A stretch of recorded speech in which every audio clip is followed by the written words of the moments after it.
Abo for having a press conference so all you guys would come to the game tonight. Nice and early. Appreciate that.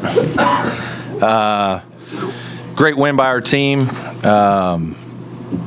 Miami obviously gave us some problems early. We had trouble stopping them. They got great size on the perimeter, and those guys really do a great job of just getting into the paint and making plays. They're big and strong at guard, and we had a hard time handling them for a while. I had to go zone there at the end of the first half, and I thought that slowed them. Got us to halftime where we made a couple defensive adjustments and then did a better job guarding them in the second half. Thought Rod was great again, and KJ was very good.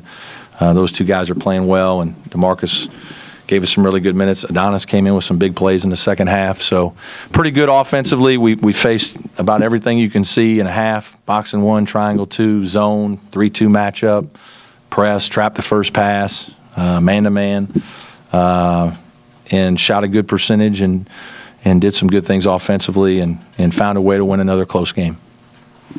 You talked about 10 games in the conference that hasn't been done very much around here. Well, it helps to have a couple extra games. I'm not going to lie to you. I mean, I'm not like to pat ourselves on the back, but when they played 14 and 16, it was a little harder. Having said that, really proud of our team for what we've been able to accomplish. Certainly, we've won a lot of these tough, 2 games this week that could go either way, and we find ways to get it done. And that says something about the character of our team. And we've had a very nice year so far, and hope to keep going and play even better and make it special. So proud of our guys. After losing so many games like this a year ago, is it just that much more satisfying to be finishing these games? Yeah, it is. I mean, it feels good. Mostly for players. You see how hard players work every day and how much time we put in, and walkthroughs and at night and meetings and practices, and then you go play your tail off in a couple games. Like we probably had 3 or 4 games last year where we played very well, very hard, took it to the wire against teams that were probably more talented, and lose by a couple baskets. That's hard. It's difficult. I've said before, there's really not a lot of difference between 6 and 10 and 10 and 6. It's the momentum that you have from winning a couple close games really helps you. I mean, the fact that we beat Maryland the other night helped us have a positive outlook coming into this game. It just builds positive momentum. And when you lose a tough one, a close one, it's hard to get rallied back up, especially sometimes at different points in the year when the year starts to drag on. Yeah, it feels good. I'm happy for our players. Sort of along those lines, man, as a coach, you notice the difference in the players that there's an art to winning in the last 2, 4, 6 minutes. Well, I think there's more of a belief that you're going to win the game instead of you're hoping to win. I think you play to win. Sometimes you're just hoping to win. And when things seem to be going against you a little bit, like last year, I think that's where your mindset is a little bit natural to get that way. You got to especially if you're a young player. We had a lot of young freshmen and sophomore guards, and I think that's one of the things I said early in the season, even in the fall, was it's nice. It's going to be nice to have older perimeter players. That if I had to choose between having older guards and older post players, I want the older guards because the ball's in their hands so much more. And Rod Hall's a lot better with the ball in his hands late in the game now than he was last year. KJ McDaniel makes more plays now at end of games.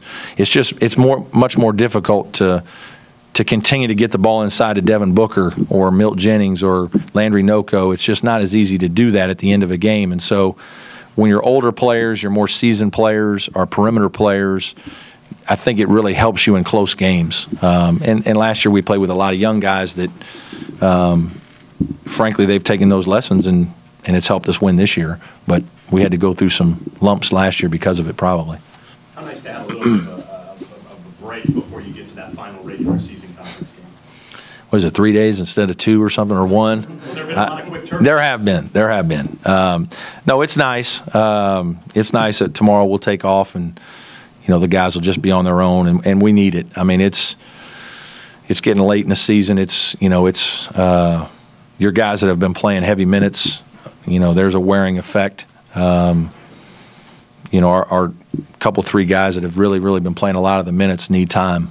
We got to be real careful. I thought we did a really good job in the last 2 days managing our practices and being smart about our preparation, and those guys were able to play a lot again tonight, and that's really good. But yeah, this is the time of year where you're battling everything: mental fatigue, physical fatigue.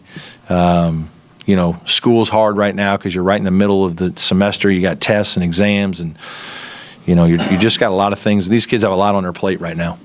19 wins, 10 in the league, and can you convince Lenardi to pick up the buzzer? I hope so. I don't know. We knew that the Wake game we let one get away because we played so poorly in the second half, and we know that we've just got to keep winning games, and you know, we can't worry about all the other things going on, but you know, anybody that follows anything knows you just got to keep winning, and our backs are against the wall with that. They've been there this whole week, and you know, we're trying to play with a great sense of urgency and a great passion, you know, but I would hope we would do that even if a loss didn't mean that we might not get in or whatever it is.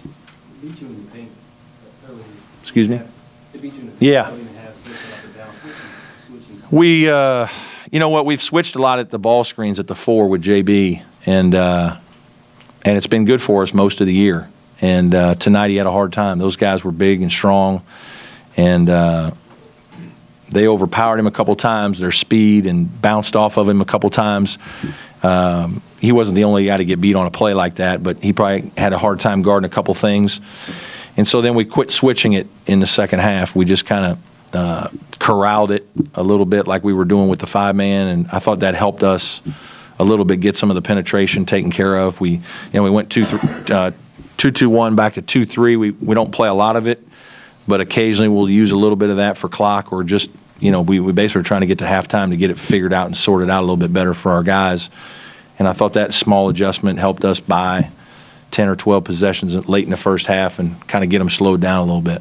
What's to say about your team when KJ only scores 4 points in the second half, yet against a zone team, you still find a way to win? Well, you know, in games when they triangle 2 and boxing 1, this is the second team that's done it, Miami and NC State, and other guys are going to have to make plays. We know that. KJ has to understand that. He's been great about not going crazy and forcing the action, and accepting that, hey, you're not going to get as many touches. And, you know, it's actually worked out well because, you know, Rod's had good games now with it, and DeMarcus finds another double-figure game. I thought Adonis did some good things in the second half. He really, I don't know if he had 6 or 8 in the second half, but those were big baskets. Noko was kind of the guy in the first half. When Jakiri went out, we really tried to go inside and Noko, and I thought Noko made some baskets inside against that junk defense. And so I think our other guys have gotten better at, you know, taking risks and making plays. And so those defenses so far haven't bothered us too much. What was Adonis's injury?